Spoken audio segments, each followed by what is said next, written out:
Nagbabalik po ang saganang mamamayan, mga kaibigan. Ano ho, nagpapaabot po pala ng, dito tayo sa kabila, nagpapaabot po ng pagbate ang Kuya Jaime Cerato ng Jim's Coffee at ang Ate Beth Cerato ng happy birthday, advance happy birthday po sa tagapamahalang pangkalahatan ng Iglesia ni Cristo, ang kapatid na Eduardo B. Manalo. Salamat po ng marami, Kuya James at kay Ate Beth Cerato. Magandang umaga po sa inyo. Mangamusta tayo sa bahagi po ng Cagayan. Ang lalawigan po ng Cagayan ay halos mag-iisang linggo na pong hinagupit. O sabihin makalipas hagupitin ng Bagyong Lawin. Talaga naman. Ang gobernador po dyan, yung nagkataon na kaibigan natin, bagong gobernador po nila, Governor Manny Mamba. Gob, napapakinggan ka po sa Net25 at maging sa Radyo Agila. Ako po si Jen. Magandang umaga. Kamusta na po kayo, Gob Manny? Hi, good morning, Jen. Good morning sa lahat ng nakikinig sa iyong programa. Long time no here tayong parehas. Kaya, napakalayo ho kasi na Cagayan, Governor, ano? Opo. Ay, una po, kamusta na po kayo? Makalipas ang ilang araw, talaga namang pinadapa po kayo ng Bagyong Lawin. Tama yun, Jen. Ngayon, wala pa rin kaming kuryente sa buong Cagayan. Nako, mga ilang porsyento po? Buong Cagayan po mismo? Lahat pa, wala pa rin. Opo. Pero nandito naman na yung mga tumutulong sa atin. Pati yung Juan Meralco, nandito na rin. At yung mga kapit mga kooperatiba, nandito na rin. So, ini-expect namin na siguro may mga partial kami until tomorrow. Opo. Mga partial na maiilawan na. Ano po? Yeah.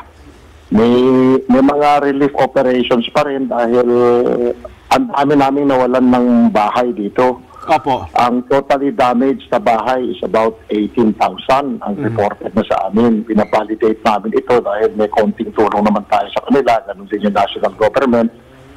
And then mga 84,000 ang partial damage ng mga bahay. Opo. Gob, meron Opo. Ang laking problema talaga sa amin. Iba pa yung damage sa mga crops namin. Opo. Bob, may singit ko lamang po, no? Marami ko kasi nagsasabi doon sa mga video footages sa TV at saka mga photo, nakikita nila marami hong mga, ewan ko kung dyan sa lalawigan ng Cagayan po yun, yung malalaking puno na nasa gilid po ng ilog, etc. Pwede daw ba na ito'y magamit, may proseso, at ito ang may pamigay doon sa mga taong nasira ang bahay, Gob Manny?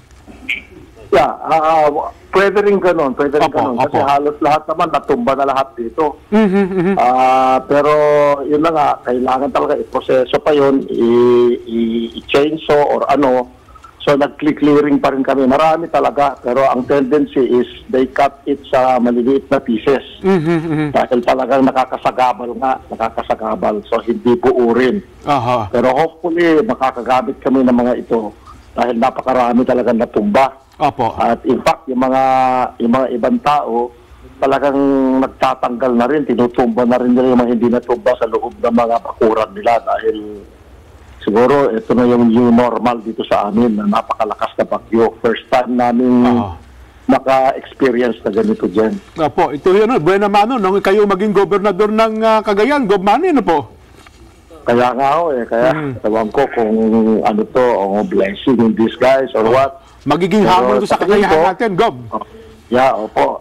Parang siguro ito ang magiging dahilan na magkaisa kami lahat dito sa Cagayan dahil talaga namang all throughout the years divided po kami dito. Tama.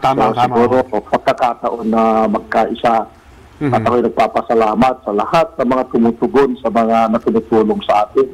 Alam mo dyan, kahit nung kasagsagan ng bagyo, yung mga churches natin, ng Katoliko, ng Iglesia ni Cristo, nag-open lahat para maging evacuation centers.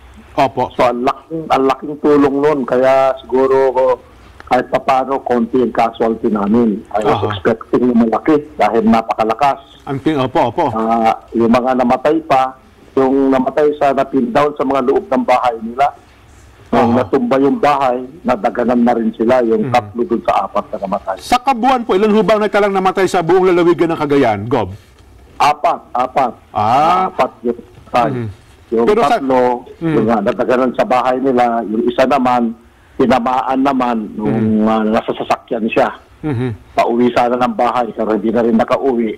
na tamaan siya na namatay din sa loob ng sasakyan. Sa tindi nga po ng pinsala, hindi nyo akalaing apat lang ang maapektuhan. No? Bagamat hindi natin kinatutuwa yun, pero ang pinupunto natin, sa tindi ng tama ng kalamidad, siguro kung sa ibang lugar tumama yan, hindi kayo nakapaghanda, baka hindi lang po ganyan kadami ang namatay, Gob Manny.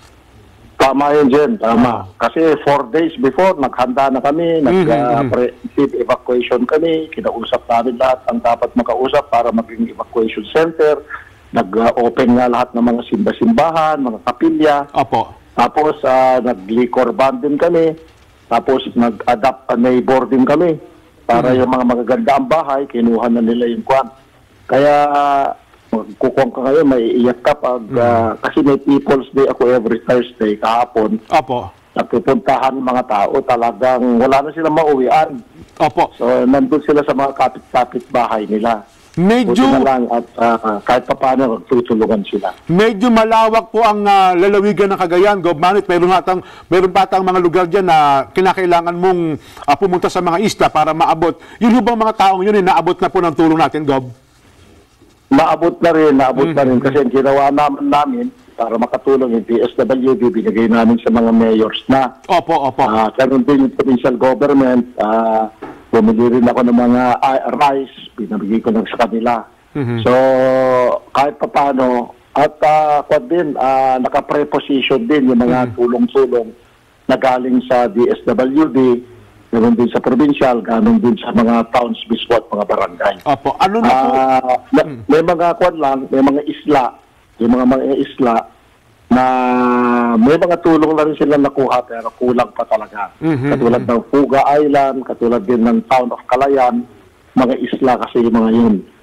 Pipilitin na makatulong din sa kanila. Sa ngayon ho ba ay meron ng pang short term na tulong mula po sa national government at siyempre po sa local government, Gob, na naibibigay na po sa ating kababayan? Yeah, meron naman. Lalo na pumunta naman si Pangulong Digong Presidente dito. Si Pangulong Digong, lahat ng kanyang miyembro ng kabinete niya, 8 na miyembro ng kabinete, si Secretary Tigawalo, 3 araw siya dito, si Secretary Pinyol, 2 araw din siya dito naglagi. Kaya kahit papano, may mga commitments na rin sila at initially nagbigay na rin ang DSWD ng relief at saka yung emergency shelter assistance. Ang ginagawa lang namin ngayon, nagbabalidate kasi napakarami talagang nasa listahan. Ibabalidate lang namin ito.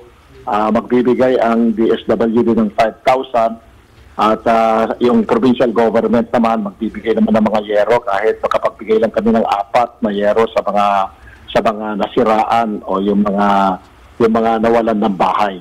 We will try to help out. Yung DA naman, mga certified seed ng rice, corn, at saka vegetables naman yung binigay at nagbigay din ng rice para maipamahagi sa mga farmers. Opo. Gob, ang atin hong palatutuloy, pwede po niyong gamitin. Baka meron po kayong mga pangailangan, ang atin hong mga kabayan. At kung di ako nagkakamali, ang Iglesia ni Cristo po sa atas ng tagapamahalang pangkalahatan, nagpapaabot na rin po ng mga pagtulong sa mga kabayan natin sa lalawigan po ng Cagayan na Gob Manny. Ang laki ng tulong ng Iglesia ni Cristo. Talagang sila ang isa sa mga unang-unang nagbukas ng kanilang mga simbahan para ma-accommodate natin yung evacuation centers natin. Kaya ako nagpapasalamat personally sa kanila, ganun din sa Catholic churches dito sa amin dahil talagang tumulong rin naman lahat sila. At naging problema namin lahat. Pero yun, kailangan namin ng tuloy-tuloy naman na tulong. Lalo na magpapasko, walang makain ng mga tao dito. At talagang wala naman silang maaani. So ang crop damage namin dito umaabot ng 5 billion.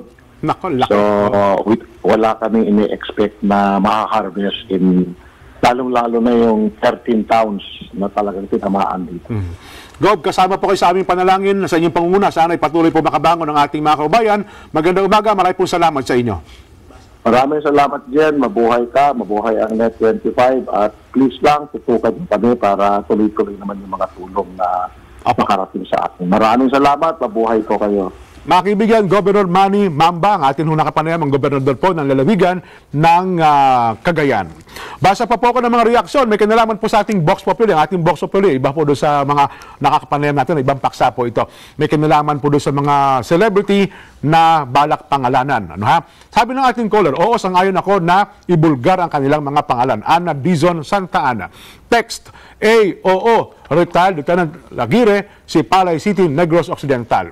Hindi po kasi unfair naman sa mga mahihirap na agad papangalanan kapag silang involved. Cesar Perena ng Pasig. Oo, Jess Paulino, Davao. Oo, dapat nga pangalanan na mga yan, Benji Grospe ng Cabanatuan City. Opo, para malaman sa mga fans nila. Aluder La Paz Cortez Bohol. Ang sagot ko po ay B, hindi. Herman Figueroa ng Norsagaray, Bulacan. Opo, dapat lang from Coach Arlene ng Mandaluyong City. Coach Arlene, kamusta na po kayo? Meron nga palang panukala ngayon, pati daw mga atleta. Ano ha?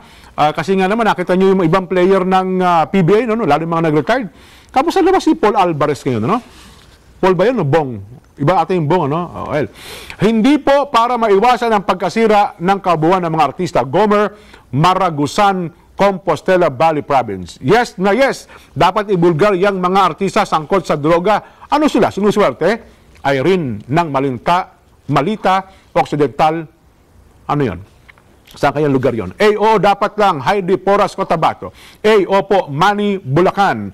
Ang tanong, sang-ayon ka ba na pangalanan na rin ang mga artista na sinasabing sangkot sa illegal na droga? Oo o hindi? Magbabalik po ang Saganang Mamamayan. Anunsyo publiko, magsisimula na mag-export ng saging ang Pilipinas sa Japan. Ayon kay Agriculture Secretary Emmanuel Piñol, kabilang sa mga kasunduang lalagdaan ni Pangulong Rodrigo Duterte sa kanilang pagbisita sa Japan ang ukol sa banana export. Aniya, mismo ang isang Japanese supermarket chain ang nagsabing nais nilang bumili ng saging mula sa Mindanao. Magbubukas daw ito ng oportunidad para sa 100,000 trabaho dahil ang 50 hektaryang plantasyon ng saging sa Mindanao ay kayang makapag-produce ng 2 milyong kahon ng saging. Ito na ang ikalawang kasunduan para sa industriya ng saging sa bansa matapos alisin ng China ang kanilang ban. Ang saging ay kalawang agricultural export sa bansa na may pinakamalaking kitas kasunod ng nyug.